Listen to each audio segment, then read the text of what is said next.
Funding for this program is provided by. Additional funding provided by.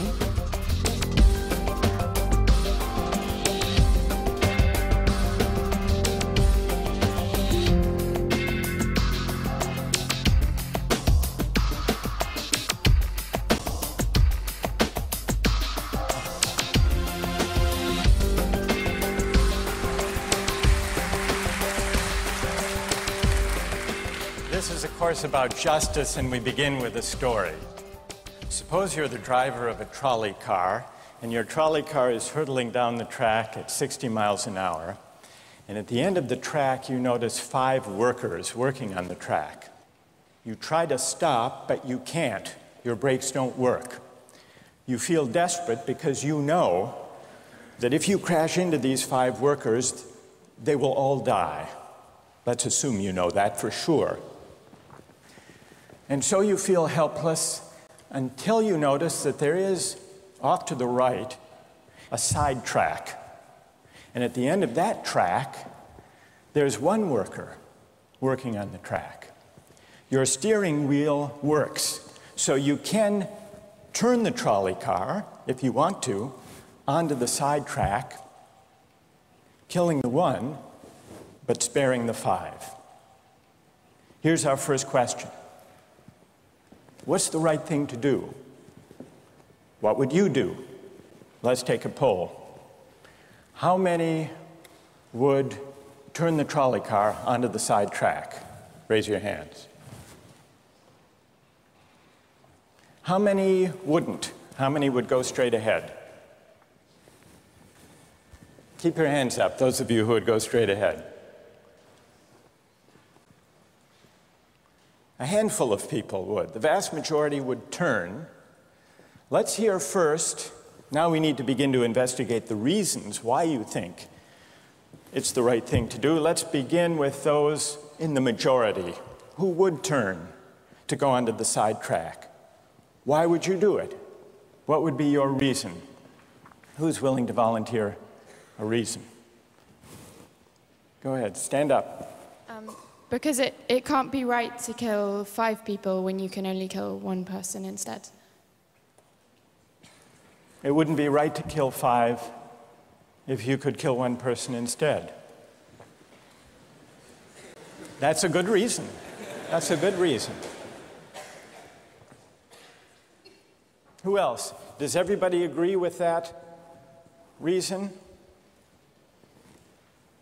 Go ahead. Well, I was thinking it was the same reason on 9/11. We regard the people who flew the plane into the Pennsylvania field as heroes because they chose to kill the people in the plane and not kill more people in big buildings. So the principle there was the same on 9/11. It's a tragic circumstance, but better to kill 1 and so that 5 can live? Is that the reason most of you had, those of you who would turn? Yes? Let's hear now from those in the minority, those who wouldn't turn. Yes? Well, I think that's the same type of mentality that justifies genocide and totalitarianism. In order to save one type of race, you wipe out the other. So what would you do in this case? You would, to avoid the horrors of genocide, you would crash into the 5 and kill them? Presumably, yes. You? Yeah. Okay, who else? That's a brave answer. Thank you. Let's consider another trolley car case and see whether those of you in the majority want to adhere to the principle, better that 1 should die so that 5 should live. This time you're not the driver of the trolley car, you're an onlooker. You're standing on a bridge overlooking a trolley car track. And down the track comes a trolley car. At the end of the track are 5 workers. The brakes don't work. The trolley car is about to careen into the 5 and kill them. And now, you're not the driver. You really feel helpless until you notice standing next to you, leaning over the bridge, is a very fat man. And you could give him a shove.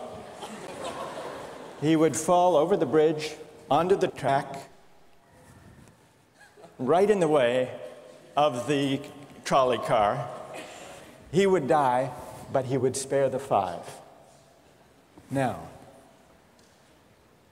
how many would push the fat man over the bridge? Raise your hand. How many wouldn't? Most people wouldn't. Here's the obvious question. What became of the principle? Better to save 5 lives even if it means sacrificing 1. What became of the principle that almost everyone endorsed in the first case? I need to hear from someone who was in the majority in both cases. How do you explain the difference between the two? Yes? The second one, I guess, involves an active choice of pushing the person down, which I guess that person himself would otherwise not have been involved in this situation at all. And so to choose on his behalf, I guess, to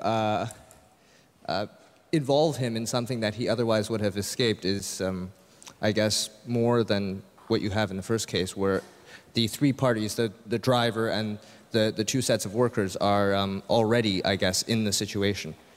But the guy working, the one on the track off to the side, he didn't choose to sacrifice his life any more than the fat man did he?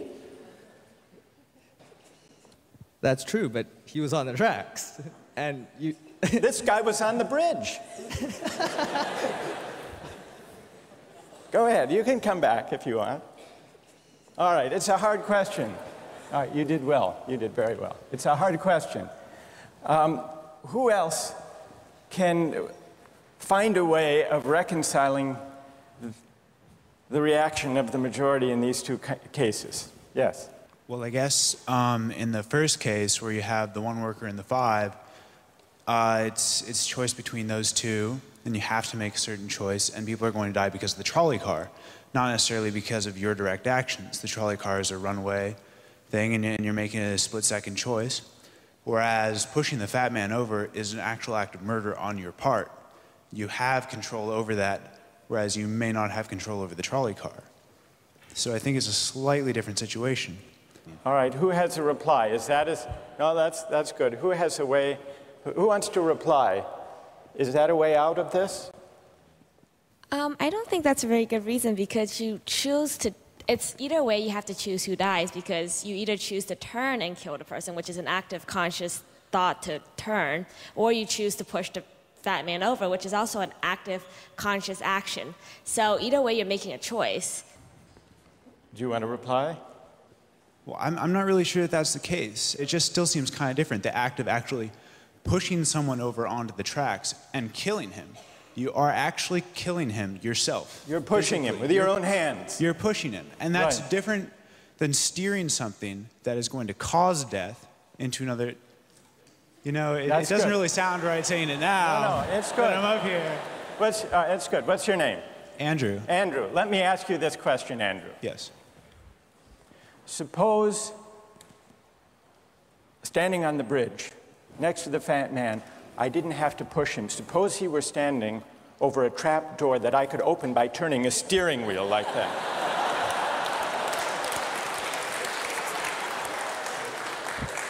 Would you turn?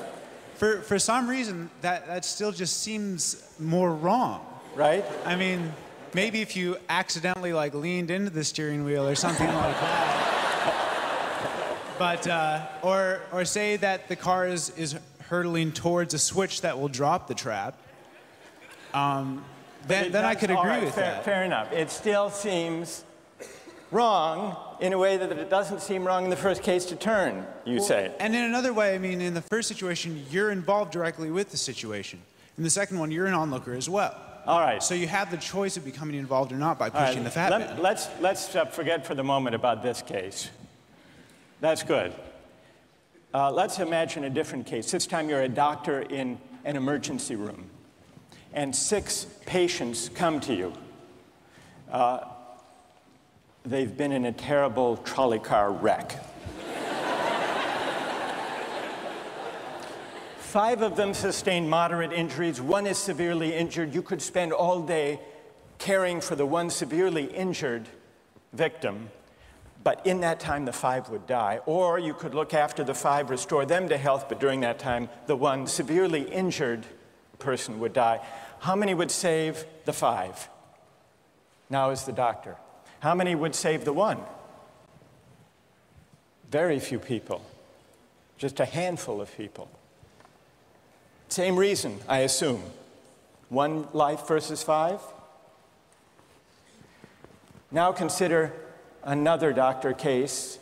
This time you're a transplant surgeon, and you have 5 patients, each in desperate need of an organ transplant in order to survive. 1 needs a heart, 1 a lung, 1 a kidney, 1 a liver, and the 5th, a pancreas. And you have no organ donors. You are about to see them die. And then it occurs to you that in the next room, there's a healthy guy who came in for a checkup. And he's... You like that? And he's taking a nap. You could go in very quietly, yank out the 5 organs, that person would die, but you could save the 5. How many would do it? Anyone? How many? Put your hands up if you would do it.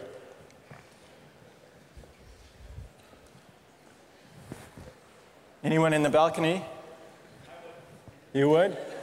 Be careful, don't lean over too much. What? How many wouldn't?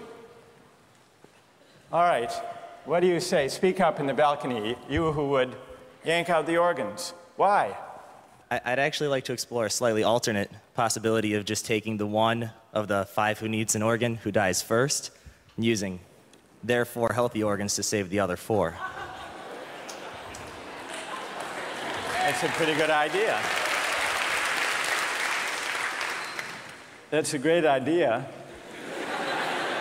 except for the fact that you just wrecked the philosophical point.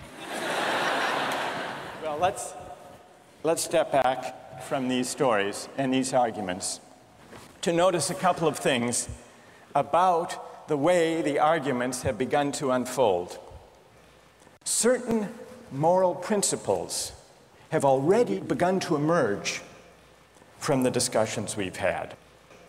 And let's consider what those moral principles look like. The first moral principle that emerged in the discussion said, the right thing to do, the moral thing to do, depends on the consequences that will result from your action. At the end of the day, better that 5 should live, even if 1 must die. That's an example of consequentialist moral reasoning. Consequentialist moral reasoning locates morality in the consequences of an act, in the state of the world that will result from the thing you do. But then we went a little further, we considered those other cases, and people weren't so sure about consequentialist moral reasoning.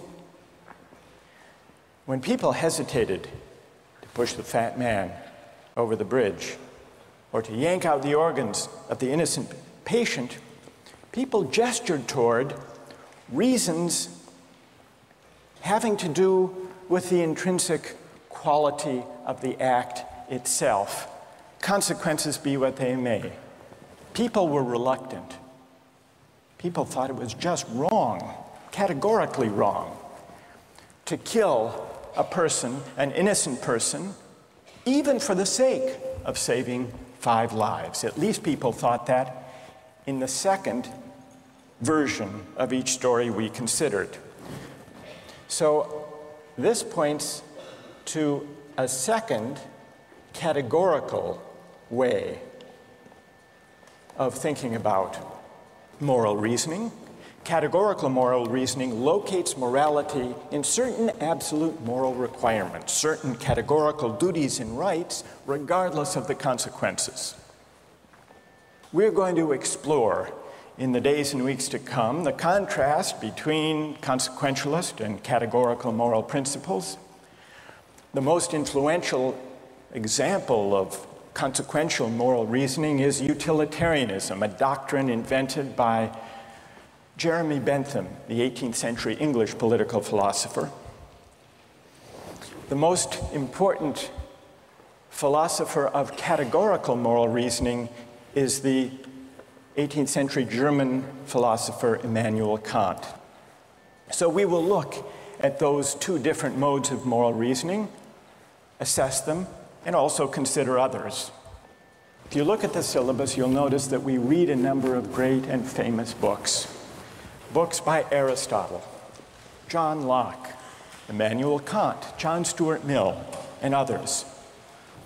You'll notice, too, from the syllabus that we don't only read these books. We also take up contemporary political and legal controversies that raise philosophical questions.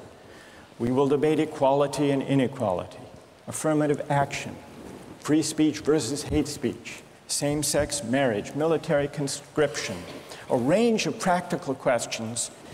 Why? Not just to enliven these abstract and distant books, but to make clear, to bring out what's at stake in our everyday lives, including our political lives, for philosophy. And so we will read these books, and we will debate these issues, and we'll see how each informs and illuminates the other. This may sound appealing enough, but here I have to issue a warning. And the warning is this: to read these books in this way, as an exercise in self-knowledge, to read them in this way carries certain risks. Risks that are both personal and political. Risks that every student of political philosophy has known. These risks spring from the fact that philosophy teaches us and unsettles us by confronting us with what we already know. There's an irony. The difficulty of this course consists in the fact that it teaches what you already know. It works by taking what we know from familiar, unquestioned settings and making it strange. That's how those examples worked. The hypotheticals with which we began, with their mix of playfulness and sobriety. It's also how these philosophical books work. Philosophy estranges us from the familiar, not by supplying new information, but by inviting and provoking a new way of seeing. But, and here's the risk, once the familiar turns strange, it's never quite the same again. Self-knowledge is like lost innocence. However unsettling you find it, it can never be unthought or unknown. What makes this enterprise difficult, but also riveting, is that moral and political philosophy is a story, and you don't know where the story will lead, but what you do know is that the story is about you. Those are the personal risks. Now what of the political risks? One way of introducing a course like this would be to promise you that by reading these books and debating these issues, you will become a better, more responsible citizen. You will examine the presuppositions of public policy. You will hone your political judgment. you will become a more effective participant in public affairs. But this would be a partial and misleading promise. Political philosophy, for the most part, hasn't worked that way. You have to allow for the possibility that political philosophy may make you a worse citizen rather than a better one, or at least a worse citizen before it makes you a better one. And that's because philosophy is a distancing, even debilitating activity. And you see this going back to Socrates. There's a dialogue, the Gorgias, in which one of Socrates' friends, Callicles, tries to talk him out of philosophizing. Callicles tells Socrates, philosophy is a pretty toy if one indulges in it with moderation at the right time of life. But if one pursues it further than one should, it is absolute ruin. Take my advice, Callicles says. Abandon argument. Learn the accomplishments of active life. Take for your models not those people who spend their time on these petty quibbles, but those who have a good livelihood and reputation and many other blessings. So Callicles is really saying to Socrates, quit philosophizing, get real, go to business school. And Callicles did have a point. He had a point because philosophy distances us from conventions, from established assumptions, and from settled beliefs. Those are the risks, personal and political. And in the face of these risks, there is a characteristic evasion. The name of the evasion is skepticism. It's the idea, well, it goes something like this. We didn't resolve once and for all either the cases or the principles we were arguing when we began. And if Aristotle and Locke and Kant and Mill haven't solved these questions after all of these years, who are we to think that we here in Sanders Theater over the course of a semester can resolve them? And so maybe it's just a matter of each person having his or her own principles and there's nothing more to be said about it. No way of reasoning. That's the evasion of skepticism, to which I would offer the following reply. It's true, these questions have been debated for a very long time. But the very fact that they have recurred and persisted may suggest that though they're impossible in one sense, they're unavoidable in another. And the reason they're unavoidable, the reason they're inescapable, is that we live some answer to these questions every day. So skepticism, just throwing up your hands and giving up on moral reflection, is no solution. Immanuel Kant described very well the problem with skepticism when he wrote, "Skepticism is a resting place for human reason, where it can reflect upon its dogmatic wanderings, but it is no dwelling place for permanent settlement. Simply to acquiesce in skepticism," Kant wrote, "can never suffice to overcome the restlessness of reason." I've tried to suggest through these stories and these arguments some sense of the risks and temptations, of the perils and the possibilities. I would simply conclude by saying that the aim of this course is to awaken the restlessness of reason and to see where it might lead. Thank you very much.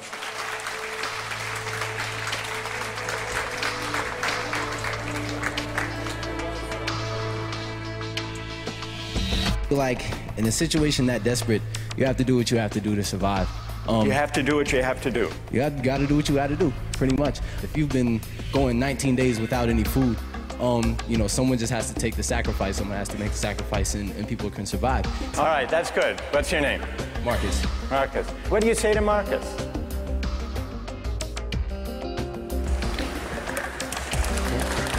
Last time,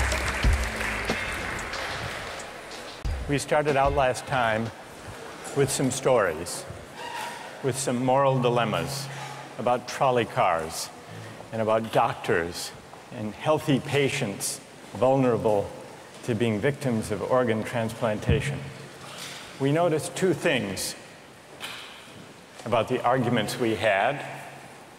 One had to do with the way we were arguing. We began with our judgments in particular cases. We tried to articulate the reasons or the principles lying behind our judgments. And then, confronted with a new case, we found ourselves re-examining those principles, revising each in the light of the other.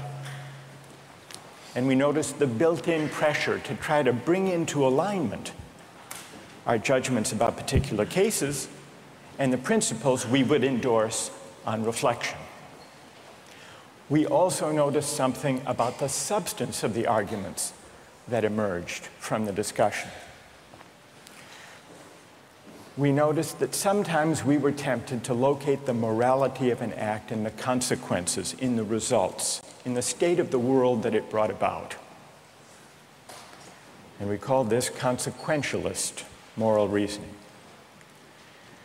But we also noticed that in some cases, we weren't swayed only by the result. Sometimes, many of us felt that not just consequences, but also the intrinsic quality or character of the act matters morally. Some people argued that there are certain things that are just categorically wrong, even if they bring about a good result, even if they save 5 people at the cost of 1 life. So we contrasted consequentialist moral principles with categorical ones.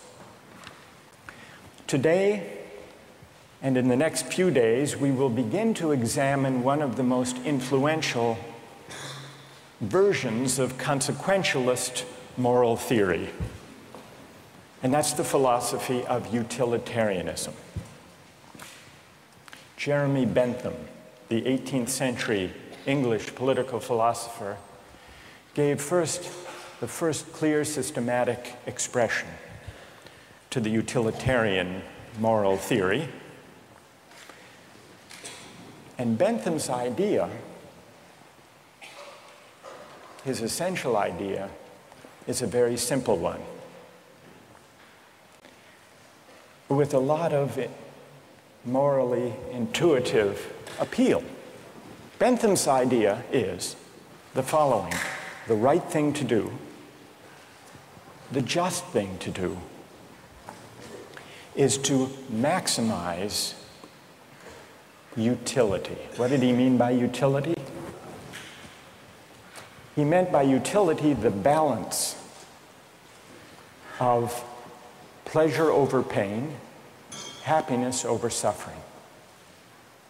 Here's how he arrived at the principle of maximizing utility. He started out by observing that all of us, all human beings, are governed by 2 sovereign masters, pain and pleasure. We human beings like pleasure and dislike pain. And so we should base morality, whether we're thinking about what to do in our own lives, or whether as legislators or citizens we're thinking about what the laws should be. The right thing to do individually or collectively is to maximize, act in a way that maximizes the overall level of happiness. Bentham's utilitarianism is sometimes summed up with the slogan, "the greatest good for the greatest number." With this basic principle of utility on hand, let's begin to test it and to examine it by turning to another case, another story, but this time not a hypothetical story, a real-life story, the case of the Queen versus Dudley and Stevens. This was a 19th century British law case that's famous and much debated in law schools. Here's what happened in the case. I'll summarize the story, then I want to hear how you would rule. imagining that you're the jury. A newspaper account of the time described the background. A sadder story of disaster at sea was never told than that of the survivors of the yacht Mignonette. The ship foundered in the South Atlantic, 1,300 miles from the Cape. There were 4 in the crew. Dudley was the captain, Stevens was the first mate, Brooks was a sailor, all men of excellent character, or so the newspaper account tells us. The 4th crew member was the cabin boy, Richard Parker, 17 years old. He was an orphan. He had no family, and he was on his first long voyage at sea. He went, the news account tells us, rather against the advice of his friends. He went in the hopefulness of youthful ambition, thinking the journey would make a man of him. Sadly, it was not to be. The facts of the case were not in dispute. A wave hit the ship, and the Mignonette went down. The 4 crew members escaped to a lifeboat. The only food they had were 2 cans of preserved turnips, no fresh water. For the first 3 days, they ate nothing. On the 4th day, they opened one of the cans of turnips and ate it. The next day, they caught a turtle. Together with the other can of turnips, the turtle enabled them to subsist for the next few days. And then for 8 days, they had nothing. No food, no water. Imagine yourself in a situation like that. What would you do? Here's what they did.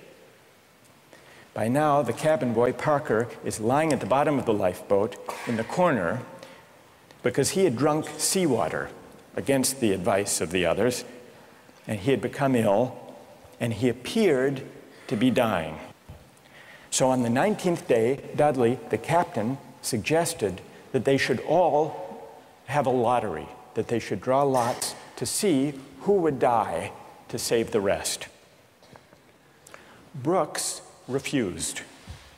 He didn't like the lottery idea. We don't know whether this was because he didn't want to take the chance or because he believed in categorical moral principles. But in any case, no lots were drawn.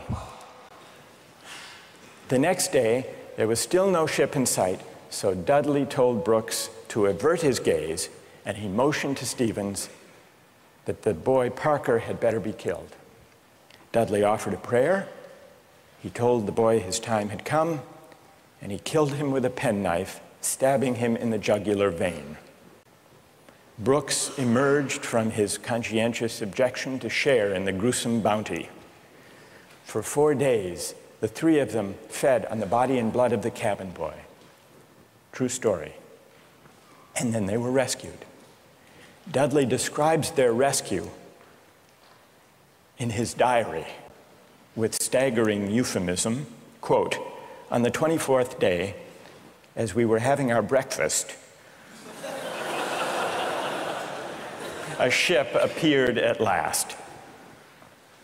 The 3 survivors were picked up by a German ship. They were taken back to Falmouth in England, where they were arrested and tried. Brooks turned state's witness. Dudley and Stevens went to trial. They didn't dispute the facts. They claimed they had acted out of necessity. That was their defense. They argued, in effect, better that one should die so that 3 could survive. The prosecutor wasn't swayed by that argument. He said murder is murder, and so the case went to trial. Now imagine you are the jury, and just to simplify the discussion, put aside the question of law, and let's assume that you as the jury are charged with deciding whether what they did was morally permissible or not. How many would vote not guilty, that what they did was morally permissible?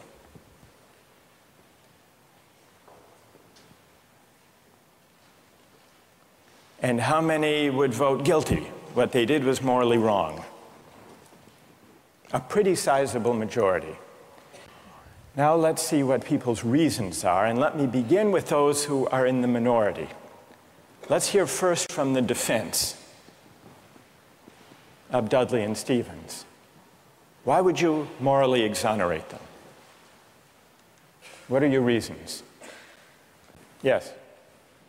I think it is morally reprehensible, but I think that there's a distinction between what's morally reprehensible and what makes someone legally accountable. In other words, as the judge said, what's always moral isn't necessarily against the law. And while I don't think that necessity justifies theft or murder or any illegal act, at some point your degree of necessity does in fact exonerate you from any guilt. Okay, good. Other defenders, other voices for the defense, moral justifications for what they did. Yes? All right, thank you. I just feel like in a situation that desperate, you have to do what you have to do to survive.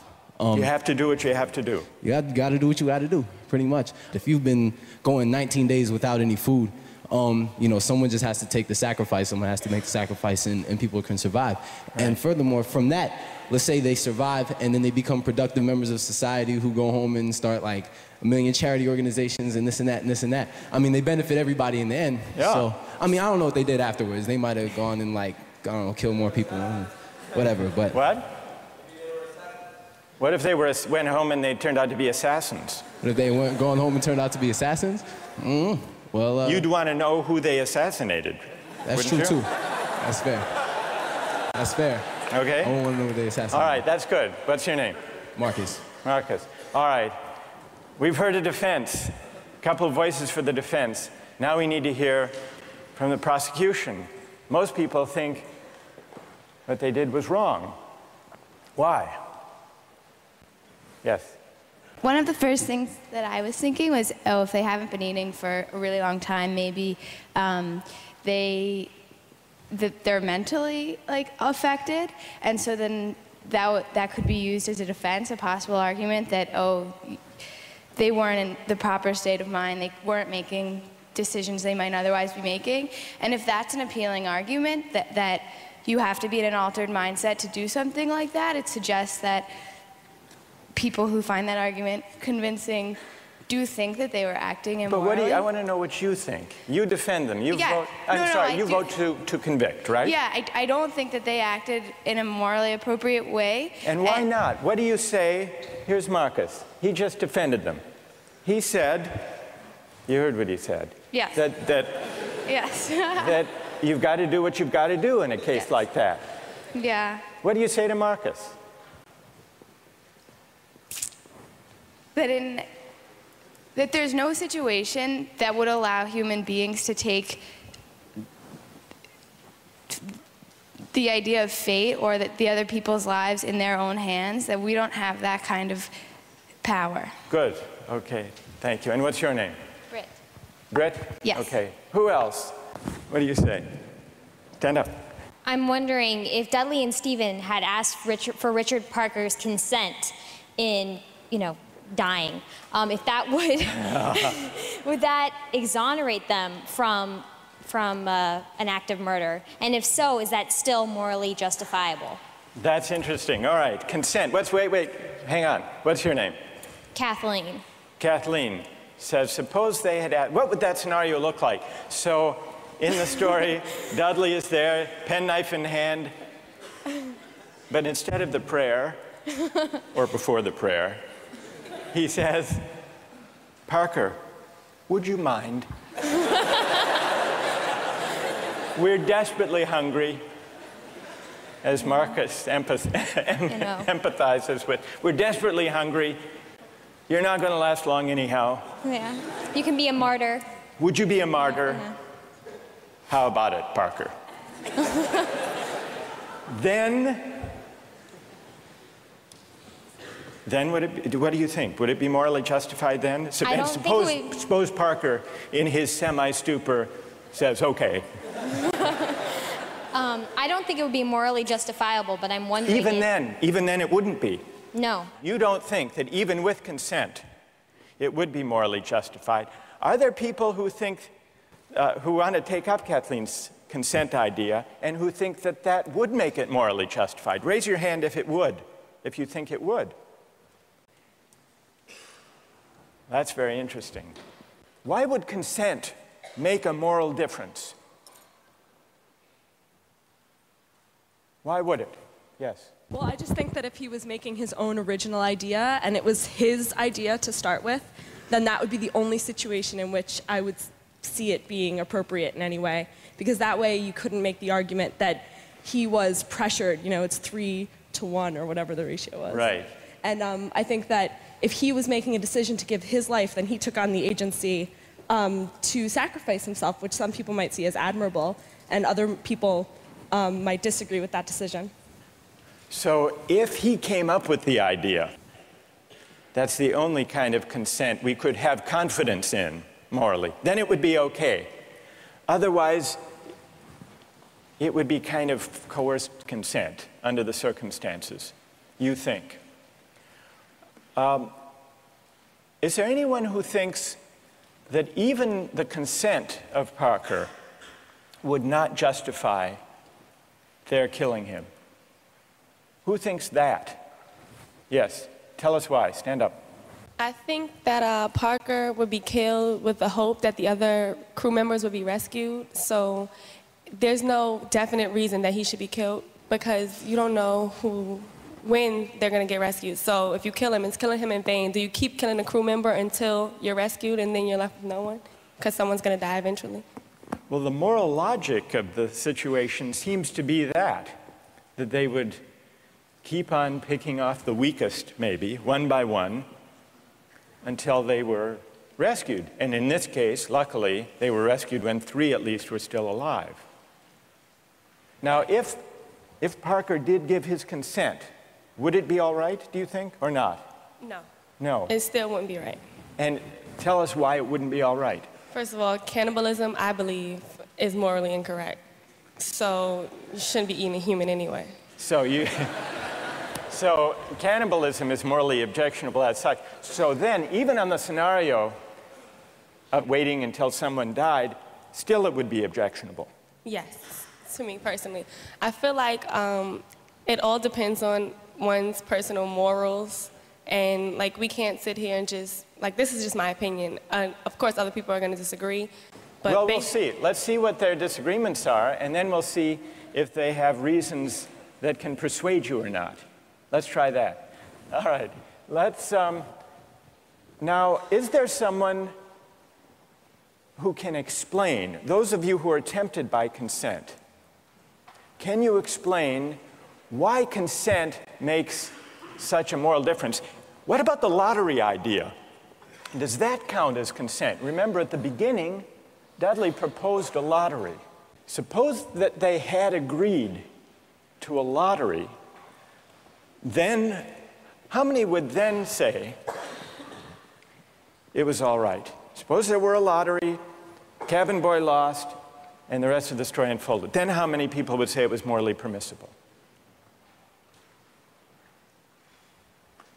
So the numbers are rising if we had a lottery. Let's hear from one of you for whom the lottery would make a moral difference. Why would it? I think the essential element in my mind that makes it a crime is the idea that they decided at some point that their lives were more important than his, and that, I mean, that's kind of the basis for really any crime, right? It's like, my needs, my desires are more important than yours, and mine take precedent. And if they had done a lottery where everyone consented that someone should die, and it's sort of like they're all sacrificing themselves to save the rest. Then it would be all right. A little grotesque, but... But morally permissible? Yes. And what's your name? Matt. So, Matt, for you, what bothers you is not the cannibalism, but the lack of due process. I guess you could say that. Right? And can someone who agrees with Matt say a little bit more about why a lottery would make it, in your view, morally permissible? Go ahead. The way I understood it originally was that was the whole issue, is that the cabin boy was never consulted. about whether or not something was going to happen to him, even with the original lottery, whether or not he would be a part of that. It was just decided that he was the one that was going to die. Right, that's what happened in the actual case. Right. But if there were a lottery and they'd all agreed to the procedure, you think that would be okay? Right, because then everyone knows that there's going to be a death. Whereas, you know, the cabin boy didn't know that this discussion was even happening. There was no, you know, forewarning for him to know that, hey, I may be the one that's dying. All right, now suppose everyone agrees to the lottery, they have the lottery, the cabin boy loses, and he changes his mind. You've already decided. It's like a verbal contract. You can't go back on that. You've decided, the decision was made. You know, if you know that you're dying for the, you know, the reason for others to live, you would, if someone else had died, you know that you would consume them, so that's right. But then he could say, I know, but I lost. I just think that that's the whole moral issue, is that there was no consulting of the cabin boy, and that that's what makes it the most horrible, is that he had no idea what was even going on. That had he known what was going on, it would be a bit more understandable. All right, good. Now I want to hear, so there are some who think it's morally permissible, but only about 20%. Led by Marcus. Then there are some who say the real problem here is the lack of consent. Whether the lack of consent to a lottery, to a fair procedure, or, Kathleen's idea, lack of consent at the moment of death. And if we add consent, then more people are willing to consider the sacrifice morally justified. I want to hear now, finally, from those of you who think even with consent, even with a lottery, even with a final murmur of consent by Parker at the very last moment, it would still be wrong. And why would it be wrong? That's what I want to hear. Yes? Well, the whole time I've been leaning all towards the categorical moral reasoning. And I think that there's a possibility I'd be okay with the idea of a lottery and then the loser taking it into their own hands to kill themselves, so that there wouldn't be, you know, an act of murder. But I still think that even that way it's coerced. And also I don't think that there's any remorse. Like in Dudley's diary, we were eating our breakfast. It seems as though he's just sort of like, you know, the whole idea of not valuing someone else's life. So that makes me feel like I have to take the categorical. You want to throw the stand. book at him when he lacks remorse or a sense of having done anything wrong. Right. So, all right, good. Any other defenders of who say it's just categorically wrong, with or without consent? Yes, stand up. Why? I think undoubtedly the way our society is shaped, murder is murder. Murder is murder in every way, and our society looks at murder down on it in the same light, and I don't think it's any different in any case. Good. Let me ask you a question. There were 3 lives at stake versus 1. Okay. The one, the cabin boy, he had no family, he had no dependents. These other 3 had families back home in England, they had dependents, they had wives and children. Think back to Bentham. Bentham says we have to consider the welfare, the utility, the happiness of everybody. We have to add it all up. So it's not just numbers 3 against 1. It's also all of those people at home. In fact, the London newspaper at the time and popular opinion sympathized with them, Dudley and Stevens. And the paper said if they weren't motivated by affection and concern for their loved ones at home and their dependents, surely they wouldn't have done this. Yeah, and how is that any different from people on the corner trying to have the same desire to feed their family? I don't think it's any different. I think in any case, if I'm murdering you to advance my status, that's murder, and I think that we should look at that all in the same light instead of criminalizing certain activities and making certain things seem more violent and savage, when in the same case, it's all the same. It's all the same act and mentality that goes into murder, necessity to feed your family. So suppose it weren't 3, suppose it were 30, 300. 1 life to save 300. Or in wartime, 3,000. Okay. Suppose the stakes are even bigger. Suppose the stakes are even bigger. I think it's still the same deal. you think Bentham is wrong to say the right thing to do is to add up the collective happiness? You think he's wrong about that? I don't think he's wrong, but I think murder is murder in any case. Yeah, well, then Bentham has to be wrong. If you're right, he's wrong. Okay, then he's wrong. All right. Right. Thank you. Well done. All right, let's step back from this discussion and notice how many objections have we heard to what they did. We heard some defenses of what they did. The defenses had to do with necessity, their dire circumstance, and, implicitly at least, the idea that numbers matter. And not only numbers matter, but the wider effects matter. Their families back home, their dependents. Parker was an orphan. No one would miss him. So if you add up, if you try to calculate the balance of happiness and suffering, you might have a case for saying what they did was the right thing. And then we heard at least 3 different types of objections. We heard an objection that said, what they did was categorically wrong. Mike here at the end, categorically wrong. Murder is murder, it's always wrong, even if it increases the overall happiness of society. A categorical objection. But we still need to investigate why murder is categorically wrong. Is it because even cabin boys have certain fundamental rights? And if that's the reason, where do those rights come from, if not from some idea of the larger welfare or utility or happiness? Question number 1. Others said a lottery would make a difference. A fair procedure, Matt said.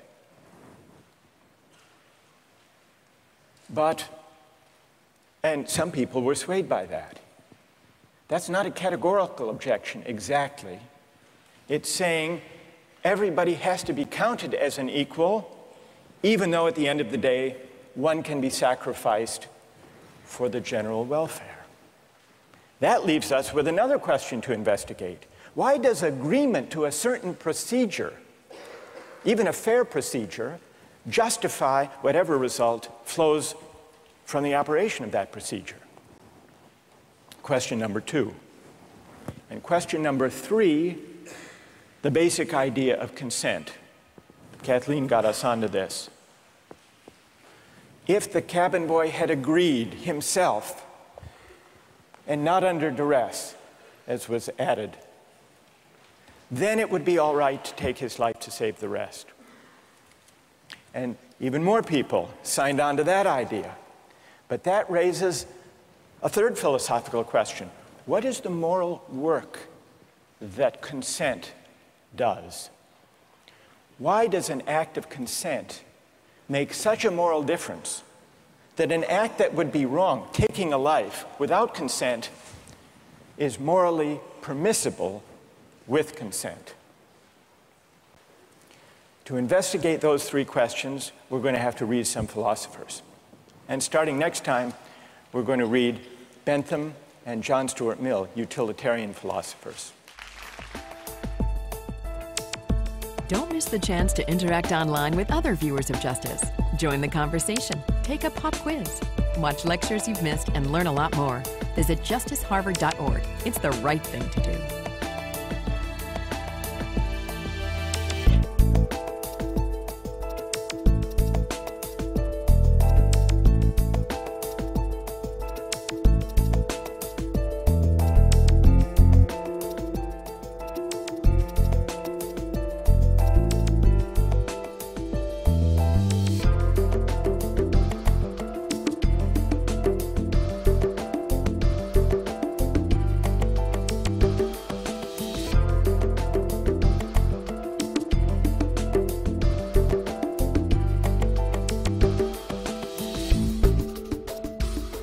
Funding for this program is provided by... Additional funding provided by